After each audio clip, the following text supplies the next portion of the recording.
Second night spent in paradise. Birds come and sing in the morning, and it's a treat. Really nice. No other noise around except the river down there rushing down the rocks. You wait for the sun to come very impatiently because it's quite cold, and there's no heating in that hut in the summer. There's a chimney, but we haven't got a furnace yet. That's it. The shadows in the morning on the whole grass I cut with a scythe yesterday. A lot of work, and it's a hard job when you don't have the technique, the proper technique.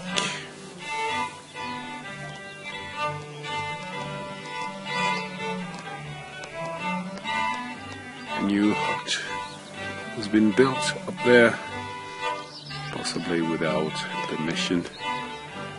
Anyway, that's the way they do it here. I tried to build that without permission, this toilet, and it's a catastrophe. I have to spend a lot of money to keep it. I had the reflection about ODMO, because ODMO is there to motivate people to connect. That's the chalet, by the way. And there used to be cows, cattle down there in the stable. Anyway, yes, people come together thanks to ODMO, and that's very nice. So let's come together with pictures too. Why not? And audiobook can be just a starting point for a community. That's what I think. You can imagine I'm very happy to be here. I'll be here in the summer. Now it's just the start. We had the community work recently, namely 2 days ago, and that's it. We are now ready to start the season up here. People used to come here for, yes, to keep their cattle, and then they would lead it up there, further up, because they had to use the grass everywhere, and here was the middle position, if you want, where the cattle could eat the grass itself, and that's it. There's a whole system of estivage, namely the use of seasons to provide grass to the cattle.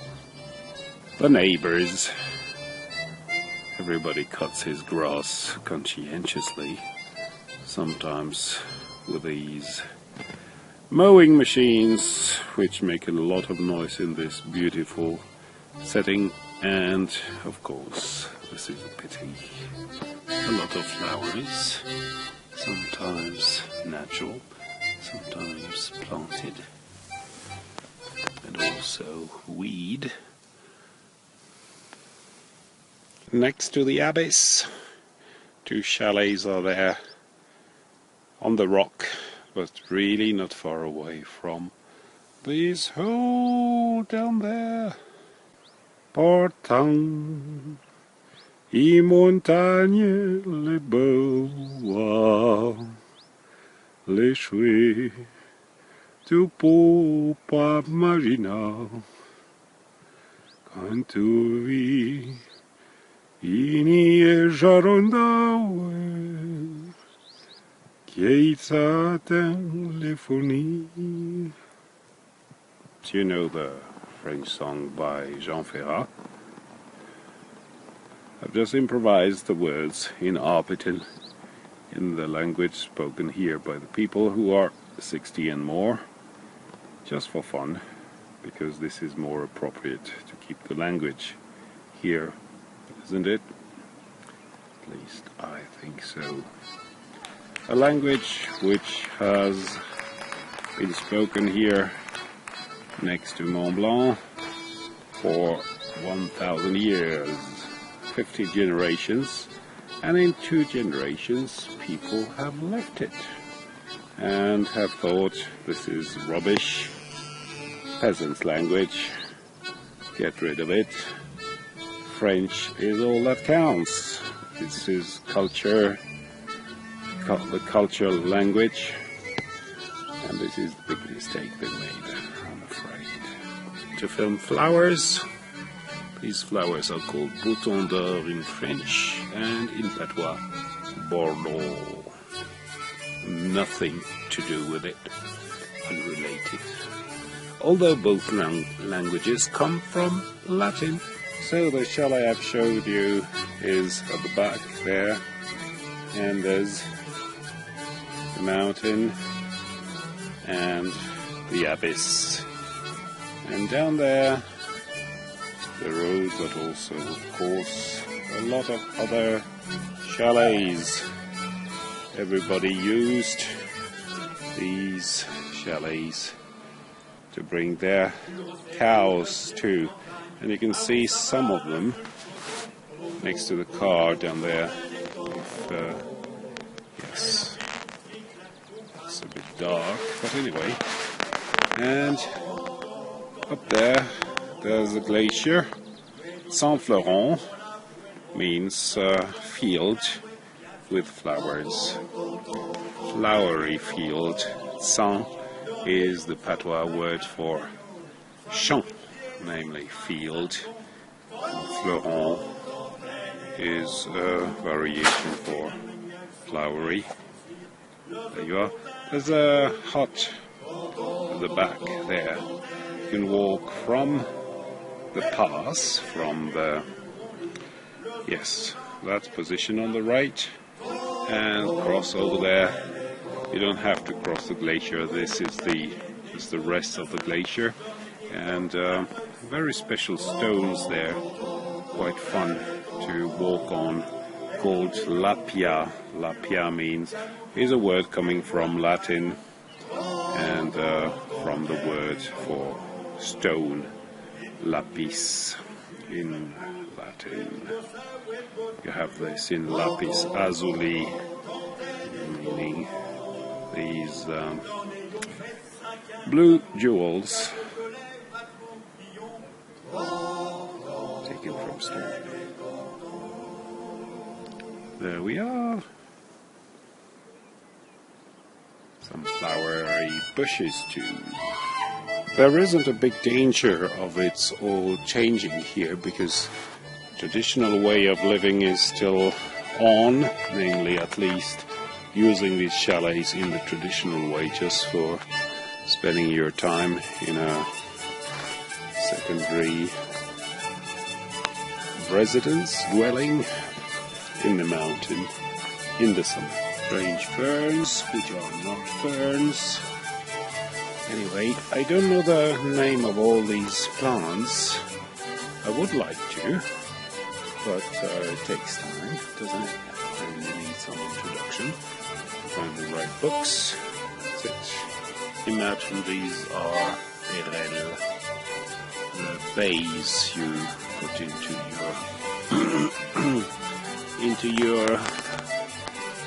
the meat you hunt, of animals you hunt.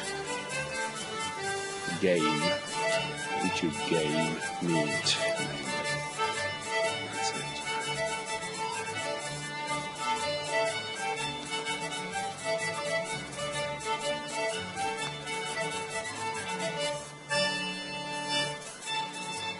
It's not cold if the sun is shining, otherwise it's quite cold still.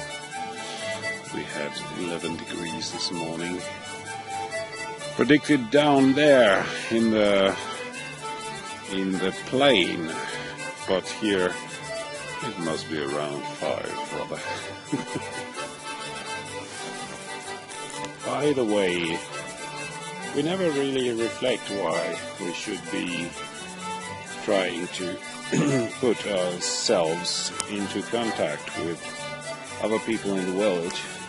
Is it just a reflex to try and be in touch with people who are different because we want to know more? Things like that? Possibly. But we have to think about it. Is it necessary? Should I be doing this video in Patois, in Arpitan, and just share it with the people around to teach the language? Perhaps this is not excluded, and it could be nice to do it too. As you can see, other chalets down there, everywhere, chalets down to the bottom, not far away from the village. Some people, yes, had their chalets further down. The village is 800 meter high, and here we're 1,400 meter high, and up there the glacier is at 2,000 meter high, and people just move to and fro over the year to follow the grass and cut the grass where it was where there was enough, and keep it for winter time for the animals. An economy based on cheese, wine as well, because they had vineyards down there, namely not far away from the plain. So cheese, meat, wine, and some, of course, some rye too, to have some bread. But they ate sometimes less bread than cheese or meat.